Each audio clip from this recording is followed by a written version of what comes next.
En este video verás a un pastor LGBT. Bueno, un hombre que dice ser pastor, ya que no cree en cosas básicas que se mencionan en la Biblia, siendo aleccionado en cuanto a biología y creencias básicas que en teoría él debería creer. Mira el video completo y suscríbete al canal. De otro modo, te pondremos un aretito, como el del pastor. Ahora que también acabas de dar like al video, comencemos. Today, the reason that LGBT identifying people, and especially the T identifying people, have higher rates of anxiety, depression, sorts of social problems, is not because of anything in the behavior or in the identity, but rather because of social stigmas.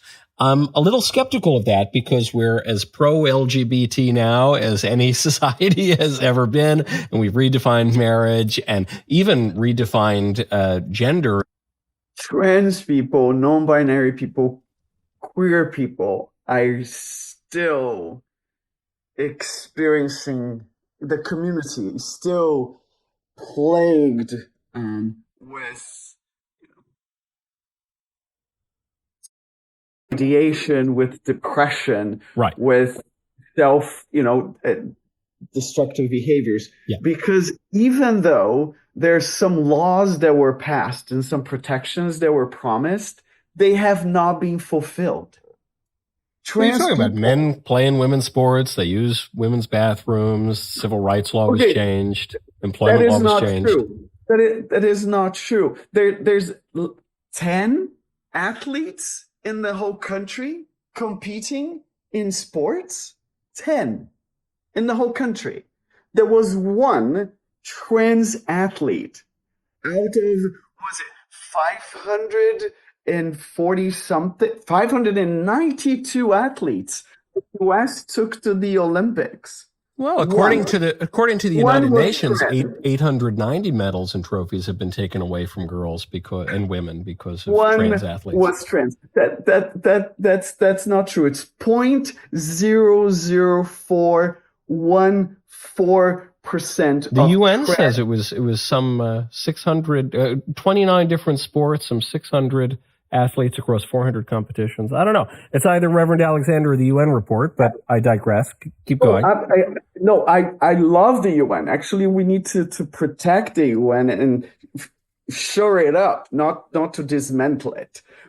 My point being, trans people are a minority of a minority of a minority. And the focus that has been Sure, I understand your point. We're talking about the LGBT too much. We shouldn't talk about them. But what do you make of the point that I just raised? That maybe there's something intrinsic to this identity which is contrary to nature, and that's what's making them sad, not just mean old guys like Johnny and Michael Knowles. My point is that trans people are still unable to find jobs, is still unable to find housing, is still unable to be fully welcomed, let alone celebrated in society. But as they're being more clearly embraced by our law and our culture, wouldn't you expect the rates of anxiety, depression, and suicide to go down, not to remain the same or even increase? But that's not true, because for trans people in particular, some laws have been passed, but immediately after, they have been targeted. We have been, because I'm within the trans community as a non-binary person. We have been systematically targeted. It's kind of like cheating a little. Well, I know myself, and I try to know myself, know thyself, and I won't make any judgment about your gender or your life. You can. Please judge my gender. I'm a big, strong, tough guy. I'm a he-man. But if I start referring to you as she, don't do that. Michaela, you won't enjoy that. That won't be comfortable for you. That wouldn't be true. Dignifying and respectful, right? Yes. But that's what is done to trans people, right? We have our identities, we have our self-understanding, but people that are not us keep pointing their finger at us and saying, no, you're not who Johnny, you are you are. pointing your finger? I know we've got to let you go very shortly. I have to let all of you gentlemen go. So maybe just a little rapid fire here before the end. You can't get much clearer than Jesus affirming the gender binary.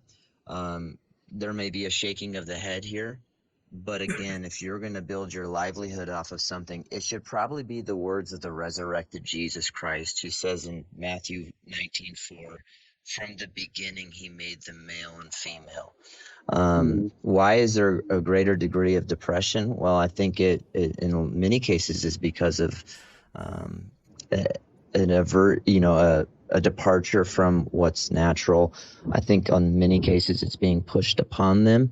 You can read Nancy Pearcey's studies, which are very insightful, and Love Thy Body and Total Truth. But as far as is this in the scripture, you would be reading a different Bible to come up with any other conclusion that Jesus affirms a gender binary. That's the creation narrative. It's affirmed by Jesus.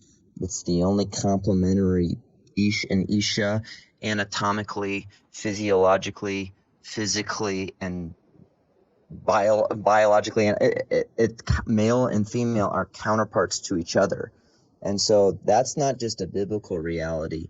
That's a scientific reality. And so I would just argue from both the scientific perspective there and a biblical one. A good point, too, that faith and reason are not opposed, but actually go together, and that grace does not contradict nature, but actually perfects nature. Es irónico ver cómo un pastor o líder religioso, cuya función debería ser guiar a su congregación según principios bíblicos claros, termina apoyando una ideología que en muchos aspectos contradice las enseñanzas fundamentales de su propia fe. Más llamativo aún es que esta ideología, promovida por personas extremadamente delicadas, parece priorizar la validación emocional sobre la verdad objetiva, algo que choca frontalmente con la misión de un líder. Lo curioso es que, en este caso, la ciencia y la fe no están en conflicto. La biología, por ejemplo, respalda de manera contundente que existen dos sexos claramente definidos, algo que la Biblia también afirma desde el principio. Sin embargo, algunos líderes religiosos, en su afán de ser inclusivos o quizás de parecer cool y atraer a más seguidores, terminan ignorando tanto la ciencia como las escrituras, creando una mezcla confusa que no satisface a nadie. Tal vez lo hacen por genuina convicción, pero no se puede descartar que también sea una estrategia para obtener más lucro, adaptándose a las tendencias culturales en lugar de mantenerse fieles a los principios que supuestamente defienden. En lugar de adaptar la fe a las modas culturales, sería más sabio recordar que las creencias religiosas, cuando son genuinas, no necesitan ser reinventadas para ser relevantes. La verdad, ya sea científica o espiritual, no cambia con el tiempo, y es responsabilidad de los líderes religiosos mantenerla clara y firme, incluso cuando eso signifique nadar contra la corriente. ¿Y tú qué opinas? Déjamelo saber en los comentarios. Con esto finaliza el video. Si te gustó, no olvides darle like, comentar y compartir. Y si disfrutas este tipo de contenido, suscríbete a mi canal. Tengo más videos que podrían interesarte. Gracias por tu apoyo. Nos vemos en el próximo video.